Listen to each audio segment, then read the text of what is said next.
Hello प्यारे बच्चों, क्या हालचाल। आप सभी का स्वागत, आभार, अभिनंदन इस हमारे प्यारे से चैनल पे जिसका नाम है यूएस एकेडमी 07। आप सभी दिन ब दिन प्यार देते रहते हैं। हम सभी को इस बात की बहुत खुशी है। इतनी जल्दी हमारे इतने सारे सब्सक्राइबर, इतना सारा प्यार मिला है, इतने सारे कमेंट्स, बहुत अच्छा लगता है कि जब हम मेहनत करते हैं पूरे दिल से, तो जब आपका कमेंट और आपका लाइक आता है तो वो जो होता है हमारा रिवॉर्ड होता है। उस सभी के लिए आप सभी को बहुत बहुत धन्यवाद। चलिए, तो हम लोग जो है वो जेनेटिक्स के तीसरे लेक्चर में पहुंच चुके हैं, जहां पे चौथे लेक्चर पे पहुंच चुके हैं, जहां पे पहले मैंने आपको बेसिक इंट्रो दिया था फर्स्ट लेक्चर में, और जो हमारा सेकंड लेक्चर था वो मेंडेलियन जेनेटिक्स का इंट्रो था। उसके बाद मैंने तीसरे लेक्चर में आपको मोनोहाइब्रिड क्रॉस बताया था। उसके बाद मैंने आपको homozygous, hemizygous, heterozygous, dominant, recessive, इन सभी के बारे में चर्चा किया था। ट्रू ब्रीडिंग लाइन क्या होता है इसको बताया था। उसके बाद मैंने आपको जीन बताया था, फिर डीएनए बताया था कि होमोलोगस पेयर ऑफ क्रोमोसोम क्या होता है, अलील्स क्या होते हैं। इन सभी के बारे में मैंने थोड़ा सा बेसिक इंट्रो आपको दिया था। उसके बाद हमारा जो लेक्चर है वो कल पिछले लेक्चर से अच्छे से ढंग से शुरू किया गया था। चलिए, तो जो हमारा पिछला लेक्चर था वो था मोनोहाइब्रिड क्रॉस के बारे में। तो उसको मैं एक बार थोड़ा सा रिवाइंड करा देता हूँ। जो बच्चे नहीं देख पाए थे पिछले लेक्चर को, उनको पहले लेक्चर देख लेना चाहिए। नहीं भी देखा है तो मैं एक बार थोड़ा सा क्विक रिवीजन करा देता हूँ। कल मैंने बताया था कि सबसे पहले क्या करते हैं, किसी भी मेल पेरेंट को, मेल पेरेंट का जो डिल्यूशन होता है ये होता है, फीमेल पेरेंट का जो डिल्यूशन होता है वो ये होता है। उसके बाद क्या किया जाता है कि हम किसी भी कैरेक्टर को चूज करते हैं। जैसा मैंने बताया था कि मेंडल ने 7 कैरेक्टर्स को चूज किया था। वो 7 कैरेक्टर्स आपके इस प्रकार थे: स्टेम हाइट था, फ्लावर कलर था, फ्लावर पोजीशन था, पॉट कलर था, पॉट शेप था, शीट कलर था, शीट शेप था। ये मैंने 7 कैरेक्टर बताया था। उसमें से हम क्या करेंगे कि सबसे जो कॉमन हमारा कैरेक्टर है वो स्टेम हाइट हुआ करता है, तो हम स्टेम हाइट को जो है वो ले लिया करते हैं यहाँ पे। तो हमने जो कैरेक्टर चूज किया वो स्टेम हाइट था। यहाँ पे ये टॉल हुआ, यहाँ पे ये ड्वार्फ हुआ। ये जो होता है ये हमारा फिनोटाइप होता है, तो इस चीज को जानते हैं। उसके बाद ये जो है ये हमारा जीनोटाइप है, ये भी हम जानते हैं। ये फिनोटाइप है, ये जीनोटाइप है। उसके बाद आपको मैंने गैमेट्स बनाना सिखाया था कि टाइप्स ऑफ गैमेट्स कैसे निकाला जाता है, जिसका मैंने फॉर्मूला बताया था, नहीं बाजू ना, जिसका मैंने फॉर्मूला बताया था 2n करके, जहां पे n जो था वो नंबर ऑफ हेटेरोजाइगस कंडीशन हुआ करता था, और यहाँ पे हेटेरोजाइगस कंडीशन था नहीं, तो एक ही टाइप का गैमेट बना करता है जो कि टी होगा। यहाँ पे भी हेटेरोजाइगस कंडीशन नहीं है, इसलिए एक ही टाइप का गैमेट बना करता है जो कि टी होता है। फिर मैंने आपको बताया था कि यहाँ पे पहली बार क्रॉस कराया जाता है, आर्टिफिशियल क्रॉस, और यहाँ पे जो हमारा जो फर्स्ट फिलियल जनरेशन जो हमारा क्रॉस के बाद बन के आता है वो टीटी हुआ करता है। इसी को मेंडल साहब ने वापस ग्रो किया था, और ये सीड्स होते हैं, इसी को ग्रो कराया गया था। और ग्रो करने के बाद जो है हमारा फर्स्ट जनरेशन जो है, उसके बाद जो हमारा फर्स्ट जनरेशन आपको मिलता है, फर्स्ट जनरेशन को हम क्या करते हैं, इसका कंटिन्यूअस जो है ये हमारा F1 जनरेशन हुआ करता है। और फर्स्ट F1 जनरेशन को हम क्या करते हैं, सेल्फिंग किया करते हैं। इसकी सेल्फिंग जब कराते हैं तो आगे हमको F2 जनरेशन मिला करता है, जिसके रिजल्ट्स कुछ इस प्रकार आए थे, T T T T T T. यहाँ पे जो है ये टी टी छोटा डॉर्फ वाला था, ये रिसेसिव वाला था। यहाँ पे ये टी और टी ये जो है ये हाइब्रिड वाला है, और यहाँ पे ये प्योर है। उसके बाद हमने क्या किया था कि इसका रेशियो बताया था 2 था, इसका रेशियो बताया था 1 था, और ये जो है ये 1:2:1 ये जो था वो जीनोटिपिक रेशियो हुआ करता था। और जहाँ पे ये जो है ये हमारा फिनोटिपिक रेशियो हुआ करता था। तो जीनोटिपिक और फिनोटिपिक रेशियो के बारे में भी मैंने आपको बता दिया था। तो ये जो था ये हमारा एक जनरली मोनोहाइब्रिड क्रॉस जो है उसको मैंने आपको एक बार क्विक में रिवाइंड करा दिया है। चलिए, अब आगे जो आज हम लोग शुरू करने वाले हैं, आप क्या करेंगे, आपका काम होगा कि मोनोहाइब्रिड क्रॉस जो मैंने बताया है आपको, आप इसको अपनी कॉपी पे, रफ कॉपी पे इसको आप खुद से 4-5 बार प्रैक्टिस करेंगे। खैर ये क्लास 10 की चीज है, बेसिक चीज है, लेकिन फिर भी जो बच्चे इसको शुरू करना चाह रहे हैं, जो जेनेटिक्स को बेसिक से जिन्होंने नहीं पढ़ा है क्लास 10 में अच्छे से, उनका काम होगा कि मोनोहाइब्रिड क्रॉस को खुद से ड्रॉ करें, खुद से बनाएं, खुद से रिजल्ट ऑब्टेन करें, तो वो सीख जाएंगे। ठीक है, चलिए, तो आज जो हमारी बातें हैं कुछ, आज हम क्या करने वाले हैं कि कुछ चीजें जानने वाले हैं कि जैसे डोमिनेंट अलील और रिसेसिव अलील में क्या डिफरेंस होता है। ठीक है, मैं आपको बताने वाला हूं कि जैसे मान लिया कि ये हमारा एक जीनोटाइप है, ये भी एक जीनोटाइप है और ये भी एक जीनोटाइप है। ठीक है, अब होता क्या है कि इसको भी हम टॉल कहते हैं, इसको भी हम टॉल कहते हैं और इसको हम ड्वार्फ कहते हैं। ठीक है, अब होता क्या है कि आप देख सकते हैं कि यदि मान लीजिए कि इसका हाइट जो है मान लीजिए कि 5 मीटर है, माना जाता है कि मान लीजिए ये 5 मीटर है। ठीक है, तो इसका भी जो हाइट है वो 5 ही मीटर रहा होगा। इसका मतलब क्या शो कर रहा है, यहाँ पे दो अलील्स प्रेजेंट है तो दोनों मिला के 5 मीटर का हाइट प्रोड्यूस कर रहा है, और यहाँ पे एक ही टी जो है वो अकेला 5 मीटर प्रोड्यूस करा रहा है। इसका मतलब ये जो है ये रिसेसिव है, ये डोमिनेंट है, ये इस पे इतना डोमिनेट कर रहा है कि अकेला ही 5 मीटर प्रोड्यूस कराने में ये सक्षम है, और इसमें कोई भी हाइट का ब्लेंडिंग नहीं है। जैसा मेंडल साहब ने मेंडलियन जेनेटिक्स हम पढ़ते हैं उसमें कहीं भी ब्लेंडिंग वाला कॉन्सेप्ट जो है नहीं आता है, उसमें ब्लेंड नहीं कर रहा होता है। उसमें क्या होता है कि एक जो फैक्टर होता है वो कंप्लीटली डोमिनेट होता है दूसरे पे। अच्छा, आपको एक बहुत ही एक नॉलेज है छोटा सा, वो जान के बहुत ही आश्चर्यचकित होंगे कि रेसेसिव मतलब कोई भी कैरेक्टर का नहीं बनना, उसके लिए कोई जीन नहीं होता है।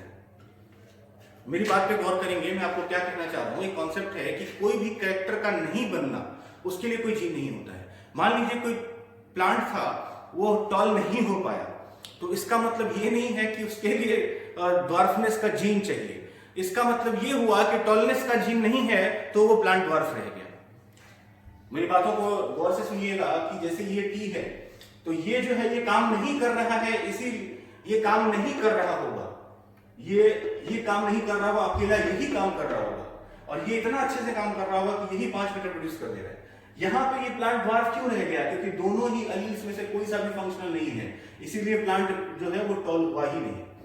तो किसी भी कैरेक्टर का नहीं बनना वो अलील्स के होने ना होने पे डिपेंड तो करता है, लेकिन रेसेसिव अलील के फंक्शन पे डिपेंड नहीं करता है। लाइक रेसेसिव अलील फंक्शन नहीं किया होगा ऐसा कुछ कॉन्सेप्ट नहीं है, डोमिनेंट अलील फंक्शन नहीं किया होगा, इसीलिए वो प्लांट जो है वो छोटा रह गया। इस बात को गौर से सुनेंगे कि कोई कैरेक्टर नहीं बनाने के लिए कोई जीन प्रेजेंट नहीं होता है, जो डोमिनेंट वाला अलील था वो काम नहीं किया प्रॉपर्ली, इसीलिए कैरेक्टर नहीं बना। ठीक है, तो चलिए आगे हम यहाँ पे डोमिनेंट और रेसेसिव की बात हमने कर ली। अब मैं आपको कुछ जरा सा थोड़ा सा बताना चाहता हूं कि खैर ये डाइहाइब्रिड क्रॉस जब भी है वो इनहेरिटेंस ऑफ 2 जीन्स में आएगा। मैं एक बेसिक बात बता रहा हूं कि मोनोहाइब्रिड क्रॉस से ही डाइहाइब्रिड क्रॉस जो है वो आगे लिया जाता है, बनाया जाता है, जहां पे 2 पेयर ऑफ कैरेक्टर को लिया जाता है, 2 कैरेक्टर लिया जाता है, एक कैरेक्टर नहीं लिया जाता है। जैसे हमने भी क्या किया था कि इनहेरिटेंस ऑफ 1 जीन में एक तो टॉल कैरेक्टर ले लिया और उसी का क्रॉस करा के मोनोहाइब्रिड, मोनो मतलब हुआ सिंगल, हाइब्रिड मतलब क्रॉस, तो यहाँ पे एक कैरेक्टर का क्रॉस जो है वो यहाँ पे मोनोहाइब्रिड हुआ, और डाइहाइब्रिड मतलब हुआ 2 कैरेक्टर्स का क्रॉस कराया गया साथ में, जैसे कि राउंड सीड शेप और टॉल हाइट, और यहाँ पे रिंकल सीड शेप और ड्वार्फ हाइट। इन दोनों का यदि आपस में साथ में क्रॉस कराया जाएगा तो उसको हम डाइहाइब्रिड क्रॉस जो है वो कहा करेंगे। डाइहाइब्रिड क्रॉस हम लोग आगे पढ़ेंगे, उसको बहुत अच्छे से पढ़ेंगे इनहेरिटेंस ऑफ 2 जीन्स में, उसको हम लोग आगे जो है वो देखेंगे।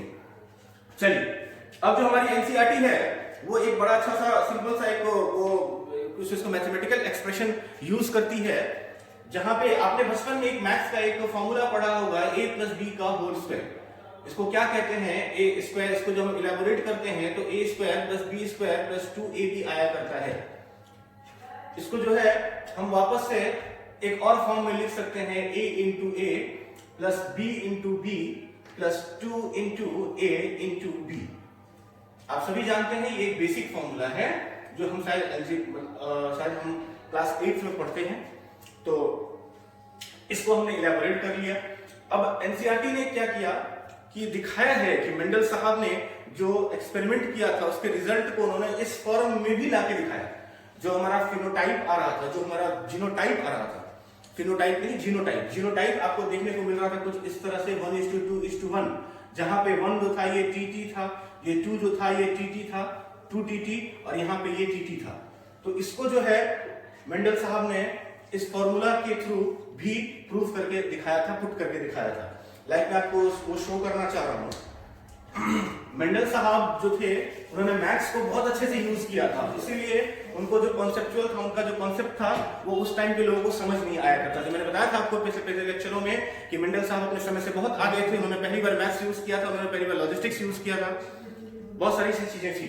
चलिए यहाँ पे देखिए कि उन्होंने, जैसे हमने इसमें क्या किया कि एक अलील इसको मान लेते हैं, एक अलील इसको मान लेते हैं, इसके जगह पे इसी फार्मूला में हम क्या करते हैं कि एक जगह पे बड़े वाले टॉल जो हमारा जो डोमिनेंट अलील है उसको रख लेते हैं, और इसकी जगह पे हम क्या करते हैं रेसेसिव जो हमारा अलील है उसको रख लेते हैं, ठीक है, और इसका हम स्क्वायरिंग कर लेते हैं, इसका जो है हम स्क्वायरिंग कर लेते हैं। अब देखिए, अब इसका स्क्वायरिंग करिए तो आपको देखने को मिलेगा कुछ इसका फॉर्म जो है वो यूं आया करेगा, टी स्क्वायर प्लस 2 इंटू ए इंटू बी। आपको दिख रहा होगा, इसको जब हम वापस इलेबोरेट करेंगे तो T T plus 2 into T. अब आपको कुछ अच्छे से दिख रहा होगा कि यही हमारा जो है वो जीनोटाइप हुआ करता है। इसको यदि हम इसको रीअरेंज करके लिखें तो कुछ इसको ऐसे भी लिखा जा सकता है, T plus 2t into T plus t into T, और यही हमारा जीनोटाइपिक रेशियो हुआ करता है। ये बहुत खूबसूरत सा चीज है, आप देख सकते हैं कि यही तो हमारा जो था वो प्योर टॉल था, और ये जो था हमारा ये हाइब्रिड टॉल था, और ये जो था हमारा वो ड्वार्फ था, और यही जीनोटाइप जो है इसको हम ऑब्टेन करते हैं। तो मैथमेटिकली जो है मैथमेटिकल एक्सप्रेशन बनाया था मेंडल साहब ने। मेंडल साहब की यही खासियत थी कि मेंडल साहब ने मैथमेटिकली एक्सप्रेशन बनाया था, मैथमेटिकली जो रिजल्ट आया था उसको मैथमेटिकल एक्सप्रेशन में पुट करके भी दिखाया था, उसको मैथ्स के फॉर्म में भी प्रूव करके दिखाया था। ये मेंडल साहब इसीलिए एडवांस थे, मेंडल साहब इसीलिए खास थे, इसीलिए उनको फादर ऑफ जेनेटिक्स कहा जाता है। चलिए, यहां तक मेरे को उम्मीद है कि आपको बहुत अच्छे से समझ में आया होगा और इसमें कोई डाउट नहीं रहा होगा। आगे हम लोग बात करते हैं, एक एनसीईआरटी एक लास्ट टॉपिक लेती है इनहेरिटेंस ऑफ वन जीन के एंड में है कुछ, उसके बाद हम लोग लॉज ऑफ इनहेरिटेंस पढ़ेंगे। आपको देखने को मिलेगा कि टेस्ट क्रॉस करके एक कॉन्सेप्ट एनसीईआरटी उठाती है कि टेस्ट क्रॉस होता क्या है। टेस्ट क्रॉस देखिए, दो टाइप का क्रॉस होता है, एक होता है टेस्ट क्रॉस, एक होता है बैक क्रॉस। जो बैक क्रॉस है वो हम लोग आगे डिस्कस करेंगे, और हम यहां पर अभी टेस्ट क्रॉस को अच्छे से डिस्कस करते हैं, ठीक है। देखिए, टेस्ट क्रॉस होता है, टेस्ट क्रॉस बेसिकली क्या किया जाता है कि वो हमारा जो पेरेंटल फिनोटाइप है, पेरेंटल फिनोटाइप का कौन सा जीनोटाइप प्रेजेंट है क्रॉस में, कौन सा जीनोटाइप इन्वॉल्व है क्रॉस में, उसको चेक करने के लिए जो है वो टेस्ट क्रॉस यूज किया जाता है। आप देख रहे होंगे कि इसका नाम ही जो है वो टेस्ट क्रॉस है। तो इसको टेस्ट मतलब होता है किसी भी चीज को चेक करना या जांचना, तो इसके नाम में ही खुद टेस्ट है। तो ये जो होता है बेसिकली किस टाइप का पेरेंटल फिनोटाइप है, मतलब जो पेरेंट का फिनोटाइप है उसका जीनोटाइप क्या है, उसको जानने के लिए इस क्रॉस का जो है वो हम लोग यूज किया जाता है, या हमारी एनसीईआरटी डिस्कस करती है, जिसका पेज नंबर जो है एनसीईआरटी टेस्ट क्रॉस जो है लिखती है पैरा नंबर 2 या नीचे से देखेंगे तो 2 या 3 पैरा में वो है 74 पेज नंबर पे, आप देख सकते हैं page number 74 principle of inheritance variation पे टेस्ट क्रॉस आपको मिल जाएगा, आप उसको पढ़िएगा। मैं इसको अच्छे से इलैबोरेट करता हूं कि टेस्ट क्रॉस कैसे यूज किया जाता है। अब देखिए, होता क्या है कि कोई सा भी हमारे पास मान लीजिए कि जीनोटाइप अवेलेबल है, मान लीजिए हम क्या करते हैं, जैसे बेसिकली फंडा क्या है टेस्ट क्रॉस का कि हम लोग क्या करते हैं कि एक तरफ तो जो है वो रिसेसिव पेरेंट होगा ही होगा, रिसेसिव पेरेंट उठाना है हमको। रिसेसिव पेरेंट जो होता है, मान लीजिए कि ये रिसेसिव कैरेक्टर वाला पेरेंट है, ठीक है, ये रिसेसिव कैरेक्टर वाला पेरेंट है, मान लीजिए इसको हमने फीमेल पेरेंट को ले लिया है, तो एक तरफ तो रिसेसिव कैरेक्टर वाला जो है वो हमको फीमेल लेना है, रिसेसिव कैरेक्टर का पेरेंट जो है वो लेना ही लेना है, और दूसरी तरफ क्या है कि किस टाइप का जीनोटाइप रहा है, किस टाइप का जीनोटाइप रहा है उसको पता करने के लिए हम टेस्ट क्रॉस का यूज जो है वो किया करते हैं। देखिए, अब टेस्ट क्रॉस का मतलब है कि जीनोटाइप क्या है पेरेंट का, जो एक तो फिक्स्ड है कि रिसेसिव पेरेंट होगा, ये तो पता चल ही गया है, दूसरा जो टाइप है वो कौन सा टाइप है उसको पता करने के लिए हम टेस्ट क्रॉस का यूज करते हैं। या मतलब कि मेरा कहने का अर्थ है कि ये वाला पेरेंट प्रेजेंट है क्रॉस में, कि ये वाला पेरेंट प्रेजेंट है क्रॉस में, इसको जानने के लिए ही बेसिकली टेस्ट क्रॉस किया जाता है।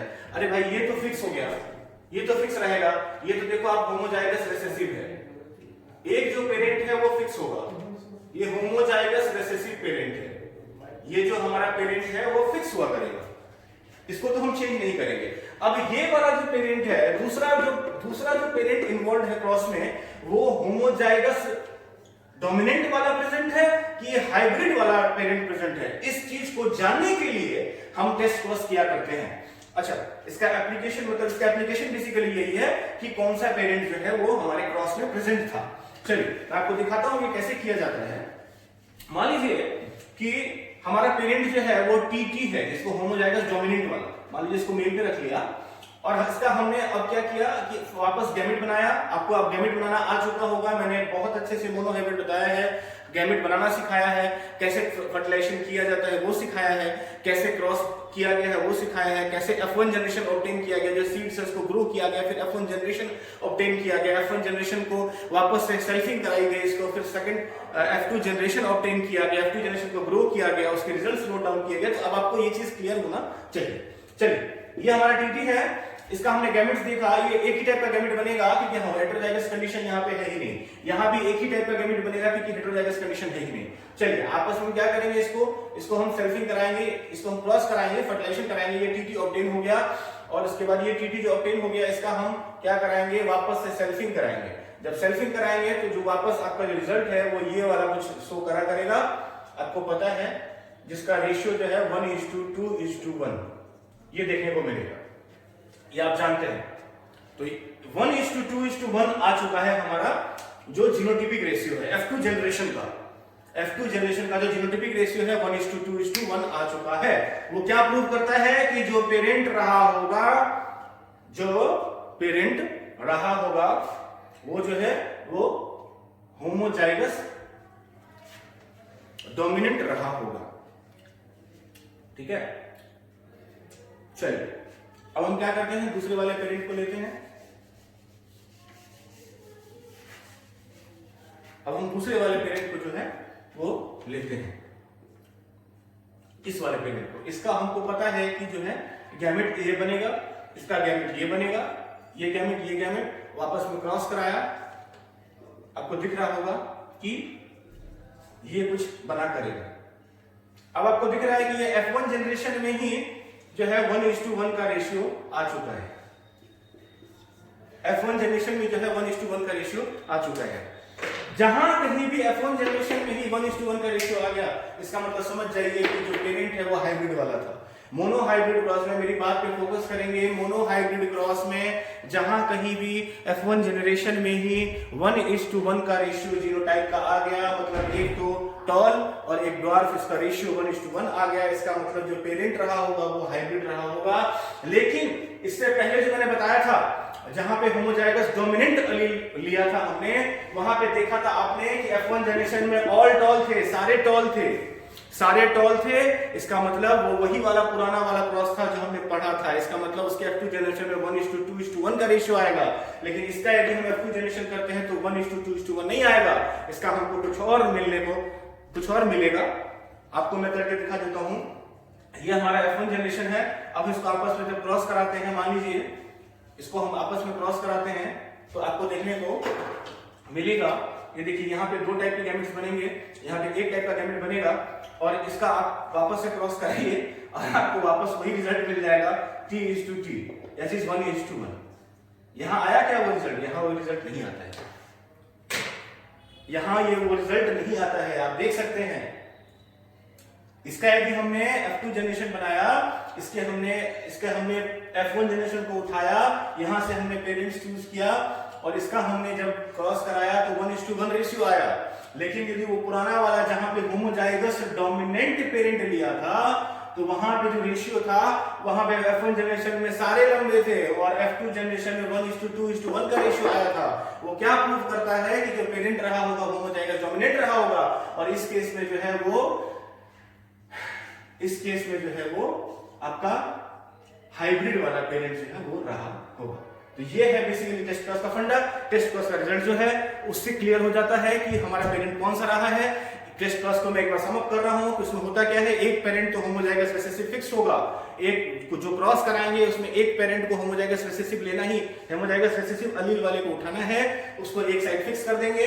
इधर हम बारी बारी से चेक करेंगे, एक बार होमोजाइगस डोमिनेंट अलील वाले पेरेंट को लेंगे, एक बार हाइब्रिड वाले पेरेंट को लेंगे, दोनों का क्रॉस कराएंगे। यदि रिजल्ट, हमको रिजल्ट से याद रखना है कि रिजल्ट यदि 1:1 आ रहा है, इसका मतलब हाइब्रिड पेरेंट रहा होगा। इसका रिजल्ट यदि F1 जनरेशन में ऑल टॉल और F2 जनरेशन में 1:2:1 आ रहा होगा, इसका मतलब है कि होमोजाइगस डोमिनेंट अलील वाला पेरेंट होगा। और यदि F1 जनरेशन में भी 1:1 आएगा और F2 जनरेशन में भी 1:1 आएगा, इसका मतलब कि हमारा जो पेरेंट है वो हाइब्रिड वाला रहा होगा।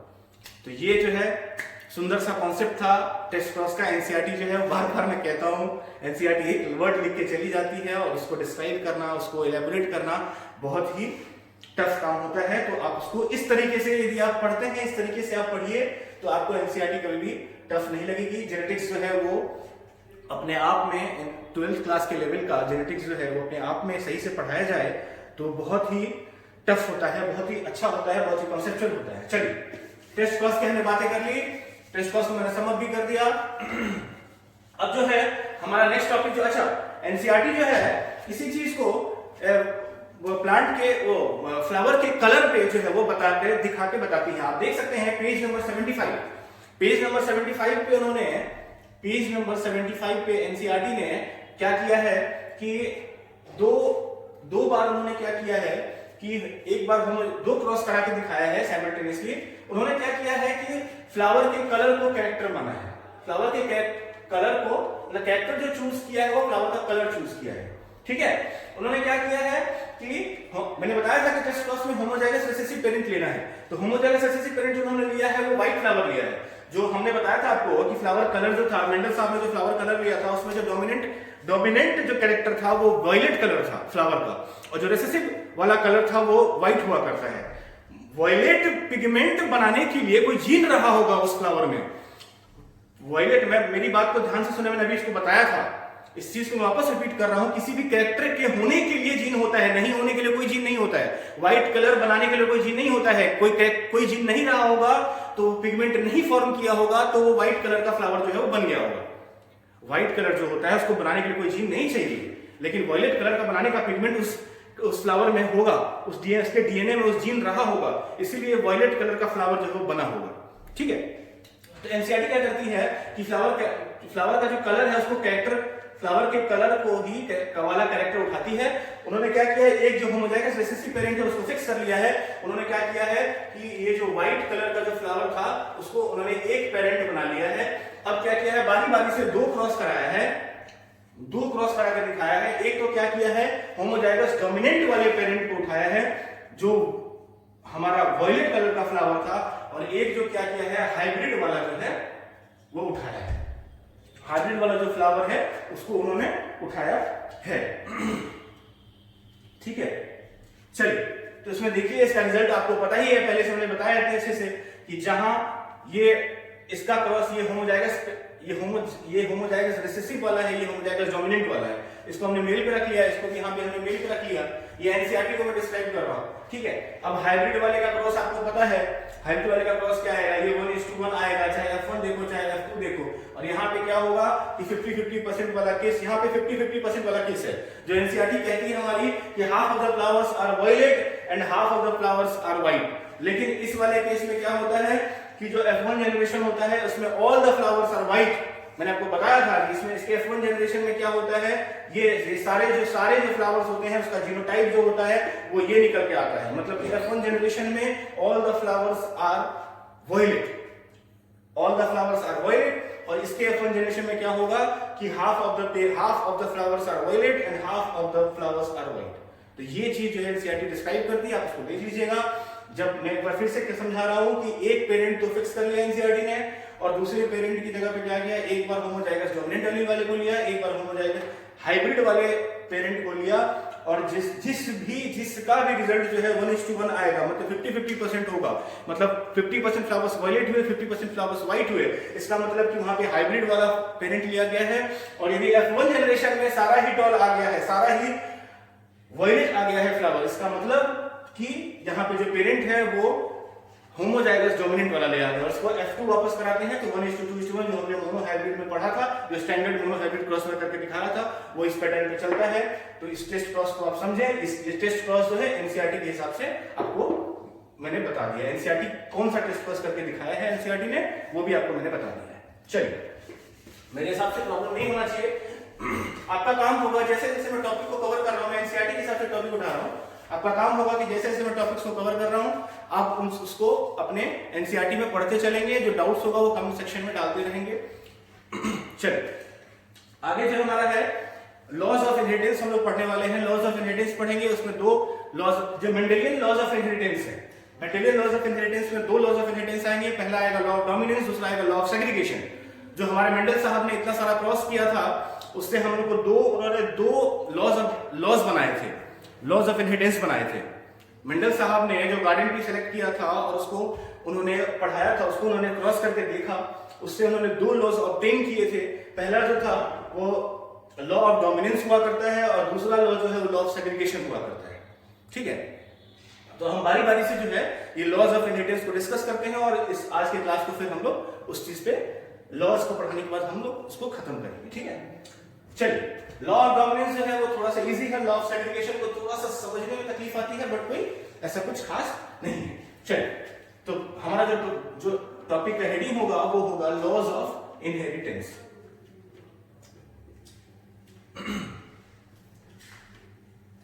चलिए देखिए, लॉज ऑफ इनहेरिटेंस की हम लोग बातें यहां पे करने वाले हैं। लॉ ऑफ डोमिनेंस, डोमिनेंस मतलब क्या होता है? डोमिनेंट मतलब क्या होता है कि किसी के ऊपर मतलब कि पॉजिटिवनेस दिखाना, मतलब वो अपने आप को डोमिनेट करेगा, वो ज्यादा जो है एक्सप्रेस होगा। डोमिनेंट यहाँ पे जेनेटिक्स की बातें करें तो जेनेटिक्स के टर्म में डोमिनेंस का मतलब होता है कि वो अलील जिसका एक्सप्रेशन सामने वाले अलील पे भारी पड़े।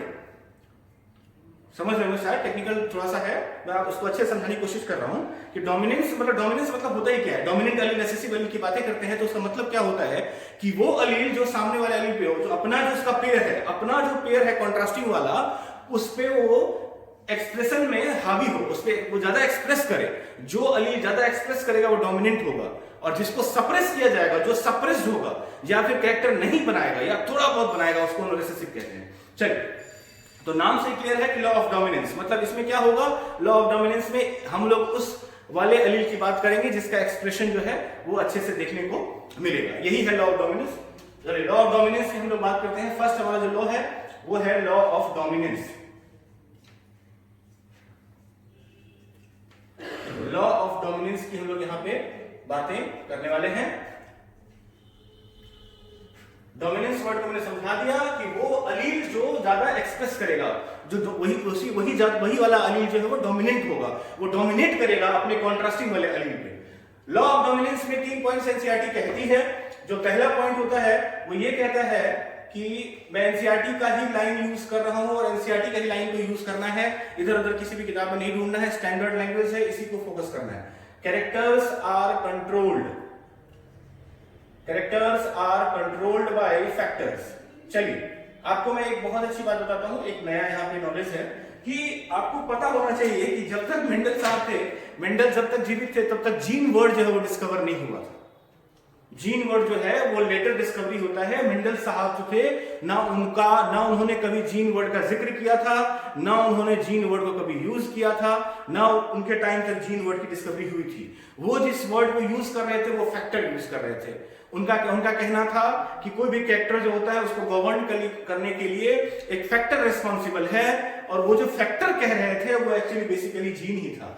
जीन जो है, जब हमारा लेटर डिस्कवरीज होती है 1900s में, मेंडल साहब तो खैर 1856 से 1863 तक 7 साल का ही उनका काम होता है, और 7 साल में उन्होंने जो कर दिखाया वो आने वाले जनरेशन के लिए, आने वाले जेनेटिक्स के लिए एक प्रिकर्सर था, और वहीं से स्टार्ट होता है जेनेटिक्स का जो हमारा आज का जो नॉलेज है वो हम लोग वहीं से स्टार्ट हुआ करता है। तो उनका फर्स्ट जो हमारा लॉ ऑफ डोमिनेंस का जो उसमें 3 पॉइंट्स आते हैं। फर्स्ट है characters are controlled by factors. तो यहाँ पे जो फैक्टर्स थे वो बेसिकली जीन्स थे, लेकिन मैं आपको बार बार कह रहा हूं कि मेंडल साहब ने कभी भी जीन वर्ड को यूज नहीं किया था। आप भी एग्जाम में यदि कभी आपको पूछा जाए, ये एक बोर्ड के हिसाब से एक थोड़ा सा इंपॉर्टेंट चीज है कि आपको ये पूछा जा सकता है कि write the law of dominance, तो आप उसमें 3 पॉइंट लिख के आएंगे, characters are controlled by factors, factor always occurs in pair, और तीसरा लाइन था कि in the contrasting character, in the contrasting pair, in a pair of dominant factor one allele dominates the other, मतलब कि in a contrasting pair one allele जो होगा वो dominate करेगा दूसरे वाले को। ये 3 पॉइंट आप लिख के आएंगे तो आपको फुल में फुल मार्क्स मिलेंगे। मैं आपको तीनों पॉइंट बारी बारी से समझा देता हूं। मेंडल साहब का जो फर्स्ट पॉइंट था लॉ ऑफ डोमिनेंस में होता है characters are controlled by factors. मैं आपको इसी चीज को बारीकी से बता चुका हूं कि कोई भी कैरेक्टर बनाने के लिए 2 चीजें रिस्पॉन्सिबल होती है। पहला होता है जीन का होना, यदि किसी डीएनए में डीएनए का कोई सेगमेंट जो कैरेक्टर बनाता है उसको जीन कहते हैं। यदि किसी भी कैरेक्टर को बनाने के लिए जीन ही प्रेजेंट नहीं है ऑर्गेनिज्म में तो वो कैरेक्टर कैसे बनेगा, वो बन ही नहीं सकता है। सेकेंडली इन्वायरमेंट भी बहुत बड़ा फैक्टर होता है। यदि आप देखेंगे कि जैसे अफ्रीका वगैरह में क्या होता है कि जो इंसान होता है उसका मेलानिन पिगमेंट जो होता है वो बहुत ज्यादा प्रेजेंट होता है, और जो इंसान होता है वो मेलानिन जो है उसका इतना ज्यादा हो जाता है ड्यू टू सनलाइट, तो होता क्या है कि बॉडी का कलर जो होता है वो डार्क होता है। तो वहां पे क्या हो रहा है कि मेलानिन पिगमेंट को बनाने के लिए जो जीन है वो हमें भी प्रेजेंट है, वो यूरोपियन कंट्रीज वाले लोगों में भी प्रेजेंट है, और वो अफ्रीकन कंट्री वाले लोगों में प्रेजेंट है। लेकिन हम लोग इक्वेटर पे हैं तो हम लोगों का जो है वो ठीक ठाक काम करता है, एवरेज काम करता है, तो हम लोग ब्राउन हैं। जो अफ्रीका में लोग हैं उनका जो इन्वायरमेंट है, सनलाइट है और भी अदर कंडीशंस है, टेम्परेचर है वो बहुत ज्यादा हाई है, तो उनके अंदर जो जीन है मेलानिन बनाने के लिए वो बहुत ज्यादा काम कर रहा है, इसीलिए उनका मेलानिन जो हम लोग को दिख रहा है वो बहुत ज्यादा हाई है, इसीलिए उनका कलर ब्लैक होता है। और यूरोपियन कंट्रीज में क्या होते हैं, सनलाइट और टेम्परेचर वगैरह कम होता है, इसीलिए वहां जो मेलानिन बनाने के लिए जीन है वो कम काम करता है, तो इसीलिए उनका जो कलर होता है ये व्हाइट होता है। तो आज से हम लोग जो है किसी को कल्लू कालिया ये सब नहीं बुलाएंगे, ये सब बेसिकली जो है ये मेलानिन का खेल है। चलिए, तो आप भी अपने लोगों को, दोस्तों को कल्लू कालिया बुलाना छोड़े। चलिए, बात कर रहे थे हम लोग फर्स्ट पॉइंट की, कैरेक्टर्स और कंट्रोल फैक्टर्स। ये कैरेक्टर्स नहीं है, इनको कौन कंट्रोल करता है, इनको जीन बनाता है, इनको जीन ही कंट्रोल करता है। तो कैरेक्टर्स जो बेसिकली होते हैं वो फैक्टर्स जो होते हैं वो कैरेक्टर को बनाते हैं। ये हमारा फर्स्ट पॉइंट था। सेकंड पॉइंट था factor always occurs in pairs. मैंने बता दिया है कि कभी भी कोई कैरेक्टर होगा वो जो होता है वो अलील ही गवर्न करता है, मतलब कि कोई भी कैरेक्टर होगा वो 2 कॉन्ट्रास्टिंग पेयर ऑफ अलील्स पे डिपेंड करेगा। जैसे कि लंबाई के लिए टॉल तो नहीं बनेगा तो ड्वार्फ, मतलब दो अलील मिलके एक कैरेक्टर को बनाते हैं। तो यही वो चीज लिखा गया है, इसी को थोड़ा सा इस लैंग्वेज में लिखा गया है कि factors always occurs in pairs, factors always occurs in pairs. ये एनसीईआरटी हमारी कहती है कि फैक्टर जो होता है वो हमेशा पेयर में होता है, इस चीज को भी हम देख चुके हैं। चलिए, तीसरा जो इसमें है कि in a dissimilar pair of factor, in a dissimilar pair of factor मतलब कि डिसिमिलर मतलब कि यहाँ पे हेटेरोजाइगस कंडीशन की बात हो रही है। In a dissimilar pair of factor one member of pair dominate the other. मैंने आपको बताया था कि in a dissimilar pair of factor, तीसरा जो यहाँ पे पॉइंट है कि in a dissimilar pair of factor, in a dissimilar pair of factor one dominates the other। इसको आप अच्छे से एनसीईआरटी से वापस नोट्स बना लेंगे, मैं आपको मेरा फोकस समझाने पे है, ठीक है। चलिए, पहले मैंने बता दिया था कैरेक्टर्स और कंट्रोल फैक्टर्स, ये जान चुके हैं। Factor always occurs in pair मतलब उसी वही बात हो रहा था कि डोमिनेंट अलील और रिसेसिबल साथ में तो हुआ करेगा, और ये दोनों मिलकर किसी भी कैरेक्टर को बनाएंगे, और इन दोनों को आपस में मिला के जीन कहते हैं। जीन के 2 फॉर्म्स होते हैं जिनको हम अलील्स कहते हैं। तीसरा जो है वो point, in a dissimilar pair of factor one dominates the other. In a dissimilar pair मतलब कि जहां भी हेटेरोजाइगस कंडीशन की बात हो रही है वहां पे क्या होता है, ये मान लीजिए हेटेरोजाइगस कंडीशन है, ये हेटेरोजाइगस कंडीशन है, वहां पे क्या होता है, एक जो फैक्टर है वो दूसरे पे डोमिनेट करेगा। ये मान लीजिए ये टी है, ये डोमिनेंट अलील है, ये रिसेसिव अलील है, इसका जो एक्सप्रेशन होगा वो इस पे हावी होगा, इसका जो एक्सप्रेशन होगा वो इस पे हावी होगा। इसी चीज को समझाना चाह रहे हैं मंडल साहब कि डिसिमिलर पेयर ऑफ फैक्टर, जहां भी डिसिमिलर पेयर मतलब 2, मान लीजिए होमोजाइगस हेटेरोजाइगस कंडीशन की बात हो रही है। डिसिमिलर पेयर मतलब कि हेटेरोजाइगस कंडीशन, हेटेरोजाइगस पेरेंट में हेटेरोजाइगस, जहां भी हेटेरोजाइगस कंडीशन होगा वहां पे क्या होगा, जो डोमिनेंट पेयर है वो रिसेसिव पेयर पे डोमिनेट करेगा। इसी चीज को समझाया गया है। तो लॉ ऑफ डोमिनेंस के 3 पॉइंट्स हुआ करते हैं। सबसे पहला पॉइंट होता है characters are controlled by factors. Secondly है कि factors always occurs in pairs, और उसमें out of a dissimilar pair of factor one dominates the other. ये 3 पॉइंट लॉ ऑफ डोमिनेंस में दिया गया है। इस चीज को आप अच्छे से एनसीईआरटी में पढ़ेंगे, एनसीईआरटी का नोट्स बनाएंगे। चलिए, आगे जो हमारा सेकंड लॉ ऑफ इनहेरिटेंस है, जिसको हम कहते हैं लॉ ऑफ सेग्रीगेशन, ये हमारा आज का लास्ट टॉपिक है, लॉ ऑफ सेग्रीगेशन। इस बार हम वीडियो को आज के लेक्चर को बंद करेंगे यहीं पे। चलिए, लॉ ऑफ सेग्रीगेशन।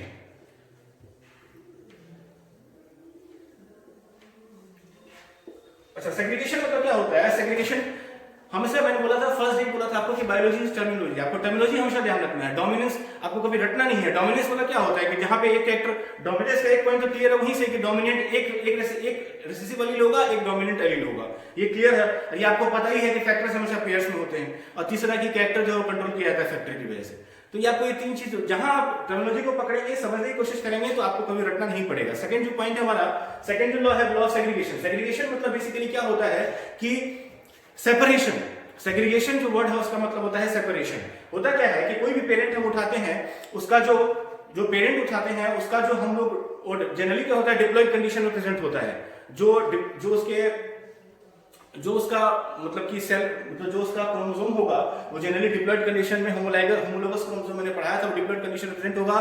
फिर उसमें सेल डिवीजन होता है, और उसमें फिर मियोसिस के द्वारा गैमेट्स का प्रोडक्शन होता है। जो गैमेट्स का प्रोडक्शन होता है उसमें क्या होता है कि एक गैमेट में एक ही वन सेट ऑफ क्रोमोसोम जाता है। जब गैमेट्स का प्रोडक्शन होता है, कोई भी पेरेंट है उसका जो गैमेट बनेगा, वो पेरेंट जो होता है उसमें होमोलोगस पेयर में मतलब कि डिप्लॉयड सेट होता है प्रेजेंट उसके पेरेंट में। लेकिन जब उसका गैमेट बनेगा तो वन सेट जो क्रोमोसोम है वो जाया करता है।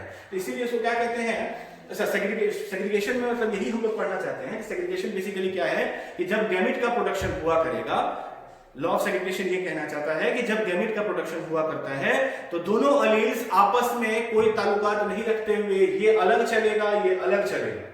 मतलब लॉ ऑफ सेग्रीगेशन ये बताना चाहता है कि भले ही पूरी जिंदगी दोनों अलील साथ साथ निकालते हैं, सेम लोकस पे होमोलोगस पेयर ऑफ क्रोमोसोम पे प्रेजेंट होते हैं, लेकिन जब भी गैमेट का प्रोडक्शन होगा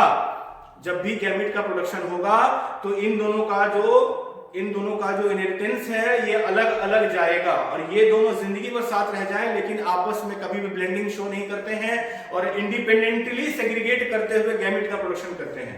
ये चीज है बेसिकली लॉ ऑफ सेग्रीगेशन का पूरा कॉन्सेप्ट। मैं आपको एक बार डायग्रामेटिकली बताना चाहता हूं। मान लीजिए कोई पेरेंट है, उसका जीनोटाइप है T और T, ठीक है। अब क्या होगा, जब इसका गैमेट का प्रोडक्शन होगा तो आप देखेंगे कि अच्छा, पूरी जिंदगी ये T और T जो पेरेंट में प्रेजेंट है, मान लीजिए आपको थोड़ा सा फील के लिए मैं आपको ये ड्रॉ करके दिखा रहा हूं कि होमोलोगस क्रोमोसोम के किसी पर्टिकुलर लोकस पे, सेम लोकस पे एक ये वाला एलील है, एक ये वाला एलील है। मान लीजिए ये T यहां प्रेजेंट है तो ये T यहां प्रेजेंट हुआ करेगा। अब ये पूरी जिंदगी दोनों एलील जो है वो साथ हैं, पूरी जिंदगी भर साथ रहेंगे, आराम से सब कुछ, सारा कैरेक्टर कंट्रोल करेंगे, सब कुछ बनाएंगे। लेकिन जिस वक्त गैमेट का प्रोडक्शन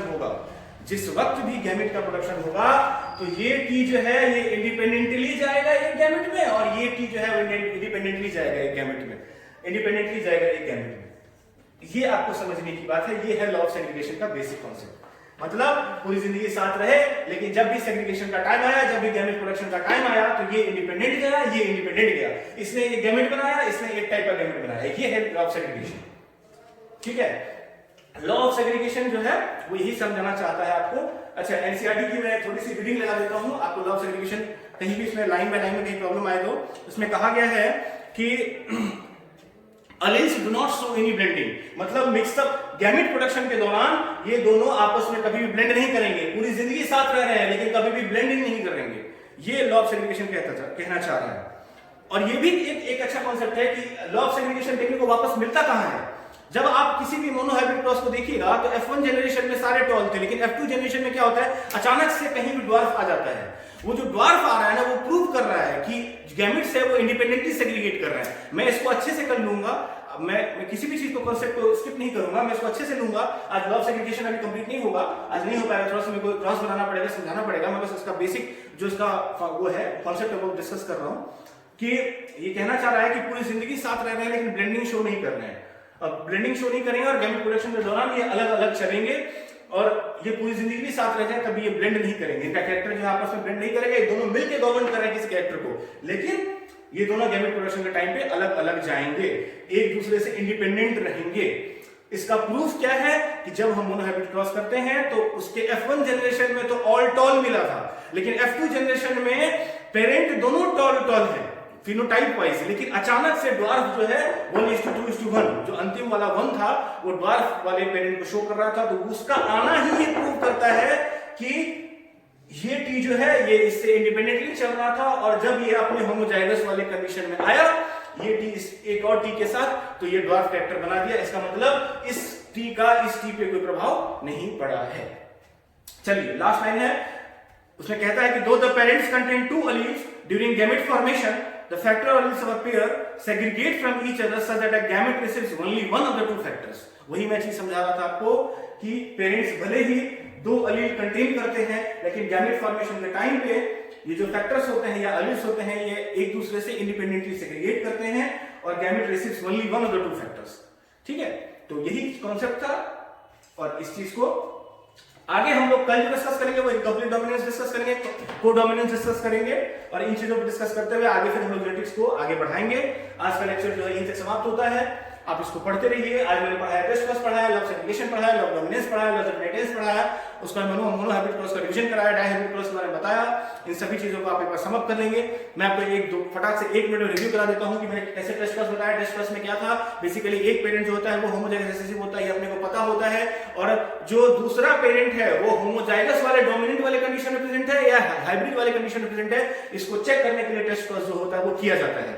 ये चीज मैं समझा चुका हूं। तो टेस्ट क्रॉस होता है बेसिकली चेक करने के लिए होता है कि सामने वाले प्लांट का फिनोटाइप वाली जो टॉल तो दोनों है, होमोजाइगस वाला भी और हाइब्रिड वाला भी, लेकिन कौन सा टॉल है, इसका जीनोटाइप क्या है, होमोजाइगस वाला कि हाइब्रिड वाला, उसको चेक करने के लिए हम लोग टेस्ट क्रॉस देखते हैं। उसके बाद मैंने आपको बताया कि लॉ ऑफ डोमिनेंस में 3 चीज आते हैं, characters of control by factors of pairs, और out of a contrasting pair of allele one factor जो है वो डोमिनेट करता है दूसरे वाले पे। फिर लॉ ऑफ सेग्रीगेशन बताया कि पूरी जिंदगी इंटायर जिंदगी पेरेंट जो होता है, कोई पेरेंटल कंडीशन होता है उसमें 2 अलील्स प्रेजेंट होते हैं, वो दोनों होमोलोगस पेयर ऑफ क्रोमोसोम के अलग सेम लोकस में प्रेजेंट होते हैं, इंटायर जनरेशन में रहते हैं, कैरेक्टर को कंट्रोल करते हैं, गवर्न करते हैं, बट ड्यूरिंग गैमेट फॉर्मेशन वो दोनों इंडिपेंडेंटली सेग्रीगेट करते हैं। इस चीज का मैंने आपको जिक्र कर दिया, और वो दोनों ब्लेंडिंग नहीं शो करते हैं। ये लॉ ऑफ सेग्रीगेशन था, ये लॉ ऑफ डोमिनेंस था। चलिए बहुत बहुत धन्यवाद, पढ़ते रहिए और खुश रहिए, बहुत अच्छे से एनसीईआरटी की रिव्यू लगाते रहिए। पुराने भी कोई डाउट्स हो तो आप उसको पूछते रहिए, और आइए चलिए ठीक है, आज का लेक्चर खत्म होता है।